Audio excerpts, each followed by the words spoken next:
Hi there, welcome to Better Conversations Live. We are normally on at 1 o'clock on Tuesdays, but new setup, didn't like the broadcast, so this is take two. Welcome, Better Conversations Live. Normally Tuesdays 1 o'clock, and if you've got any questions or you're joining me live, do put some comments or observations in the chat.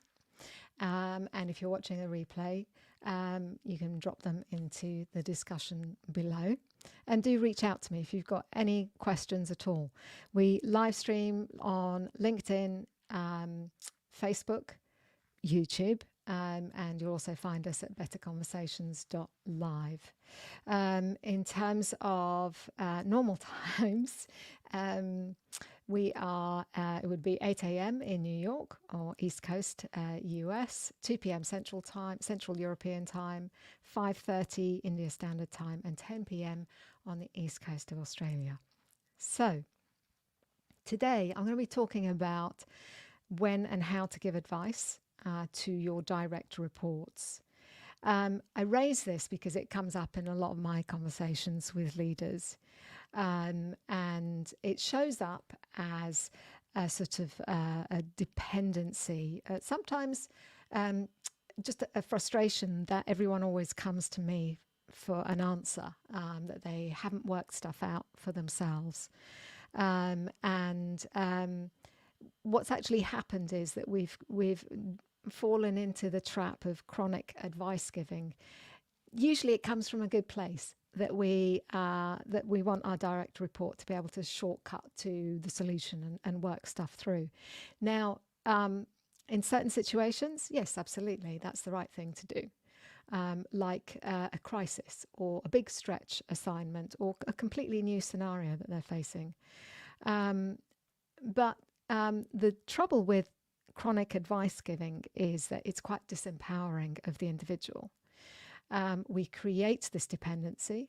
We create a loss of confidence, a loss of taking the initiative. And that becomes a really unhelpful cycle, because where that's happening, not only does that create operational drag, time drag for you, because your time is taken up with firefighting or troubleshooting. You're brought into meetings that really you don't want to be brought into. And so, but that dependency that we've created is really unhelpful for us, and it's really unhelpful for the individual as well, because it knocks their confidence. They have a really low emotional connection or attachment to either the task or the outcome or consequences, which makes creating a culture of accountability or holding them accountable really hard. Wasn't my idea. Why should I do it? I don't agree with that approach. I would have done it differently, but I didn't get a chance to say so. So this advice giving has its place, but in the main, day-to-day sort of running, you want to, wherever possible, when a direct report comes to you with a problem, work through that, give them an opportunity, give them the floor to either create the solution or co-create it with you, to help move them forward. Like I said, in a sort of crisis or stretch situation, that would be the sensible thing to do. At all other times, we need to create that environment of what do you think? How would you approach it? And we're supporting their thinking, and we're there to sort of help stress test their ideas. That creates an emotional connection where they can co-create or create the solution. You're going to get much easier follow through. Also, as a leader, you get to see how they think. So you can go on holiday, totally switch off, and know that your team's taking care of it, instead of worrying that stuff isn't going to get done, or allowing people to interrupt you. And so you start to, send mixed messages and blur your own boundaries in terms of when you can be contacted when you're on holiday. It'd be nice to go on holiday and not worry about any of those things. So that's a scenario where, advice giving is helpful or unhelpful. However, when we do want to give advice, there is a good way to do it and the bad way, as I've just explained. And what I want to share with you is the good way of doing it. And as you may have picked up that I hinted about this emotional attachment or emotional connection with an outcome or a task.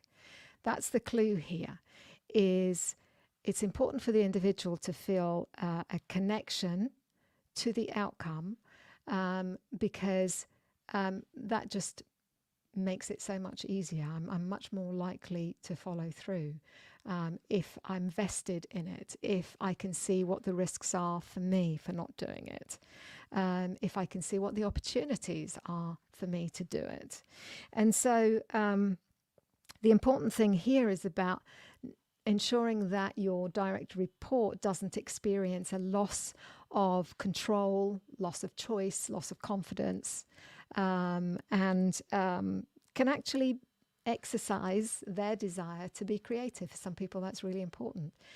Problem solving is a creative process. So to take that away by telling them what to do removes that opportunity for them to create. And so that can in itself mean an individual disengages with what you're saying, what you're sharing. And like I said, it usually comes from a good place. I've been there. Let me tell you how I did it.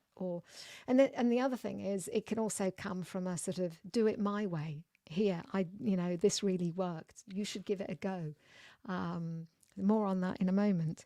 The other thing, before I share some examples of questions or how you can invite this way of giving advice, is that conversations should have a forward movement. The best conversations create a shift or a growth or a new awareness. Unhelpful conversations is where we get stuck in this wheel of, it's not going well, so-and-so is no good, this is so difficult, and you leave the conversation without any options. How can you move it forward? What could you try? What could you experiment with? So what we're trying to do here as a leader is create that shift, create the right environment and conditions for that shift. So here's the question that you can see up there on the screen. Would it be helpful if we brainstormed together some options? Is a really nice way, if someone is totally stuck, to invite them into this space of starting to think and come up with some ideas, getting it all out on the table. You do this exchange. Oh, your idea sparks an idea in them, and you're on your way.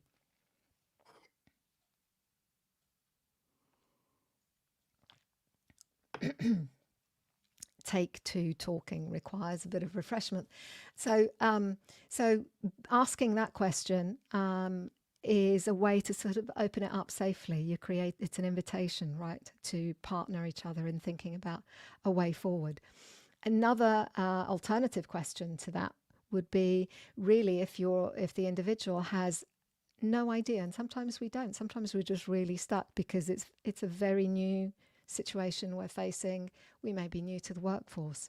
We may be dealing with a high stress environment, and our anxiety is meaning we're not able to think clearly. So we could suggest, would it be helpful to hear how I handled that situation, or how so-and-so handled that situation? That might be a really essential thing, that they actually do want to hear your perspective because of all the experience that you've had. That's important to acknowledge as well. You're in the role that you're in because you've got experience, and there are members of your team that want to hear that. So this is that's another way. You can find another way in your own sort of way of phrasing things, but it's worth taking a moment to kind of think about, how would you phrase it? What might you use? Or equally, try these out and see what happens. Now, here's the important thing. When you ask that question, either one of the ones that I've just shared, you want to fall silent and create that opportunity genuinely for the individual to say, yeah, that would be great. That would be really helpful. Because it's important. It might seem minor, but it's really important that you create that agreement about what's going to happen next in the conversation. It's partly about building trust. It's partly about gaining permission to share something with them in case it's useful to them. It's really important that you pause and give them that chance to kind of say, yeah, that would be great. Can we, I'd love to hear how you did it. The tip here is to share generously and without attachment. Like I mentioned earlier, sharing how you did something with somebody and then really pressing on them, really give that a go. That might be fantastic. That is the only way to go about this. Is not sharing generously. It's leading and imposing, and you are in that moment taking away that person's sense of choice or control over the situation. So share it generously without an attachment that they do it your way. All we're trying to do here is to spark in them some new ideas and possibilities about what's most relevant to them. Us sharing our perspective or our experience might reveal in the sort of following next 5 to 10 minutes that there are things or scenarios they haven't actually expressed, but the fact that you've mentioned them makes it more comfortable for them to share, actually, I'm really struggling with so-and-so or that personality, or I find, dealing with that really tricky. So it's, conversations reveal things as we go. And if we can create an inviting environment for that, makes it so much easier for somebody to open up and share. That's part of the trust building. The oxytocin goes up, we can be more generous. So once we've shared, and if we're sharing a sort of perspective about how we did it, but their situation may differ slightly, we can follow up with, what would you add to that? What would you add either to the brainstorming that we've just done? Are there any additional things that are on your mind that you haven't mentioned yet?